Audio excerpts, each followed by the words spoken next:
బలరాముణ్ణి తన వెనక కాళ్లతో ఒక్క తన్ను ఆయన గుండెల మీద తన్నబోయాడు.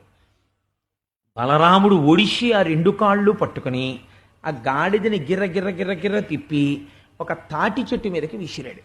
ఒక తాళాగ్రము తాకవైవనది కంపోద్రిక్తయై తుళ్ళి వేరొక తాళాగ్రముపై పడన్ ఐ యుగ్రాహుతిన్ కోర్వక ఆ తాళాగ్రము వేరొక తాళవృక్షంబుపై పడే ఇట్లుండుంటిపై తాళవృక్షంబులు కూలే ప్రచండ మరుతము శోకన్కూలు చందంబునన్ అంటారు పోతన గారు.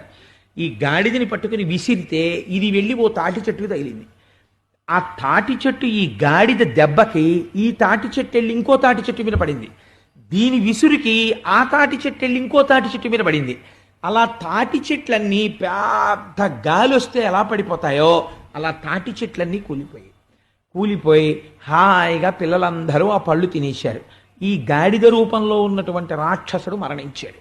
ఈ గాడిదకి మళ్ళీ అనేక మంది గాడిదలు పిల్లలు ఉన్నాయి. అందుకని వీళ్ళందరూ కూడా మా నాన్నగారిని ఎవరో సంహరించారని చెప్పి పిల్లగాడిదలన్నీ యుద్ధానికి వచ్చి కృష్ణుడి మీదకి బలరాముడి మీదకి వచ్చాయి. నిజంగా అది పోతన గారికి చెల్లు ఆ పద్యం రాయడం. ఆయన అంటారు, తంతువులందు చేలము విధంబున ఏ పరమేశుమూర్తి ఎందింతయు పుట్టునట్టి జగదీశుడు అనంతుడి దైత్యమాతృనిట్లంతము చేయుటెంత పని.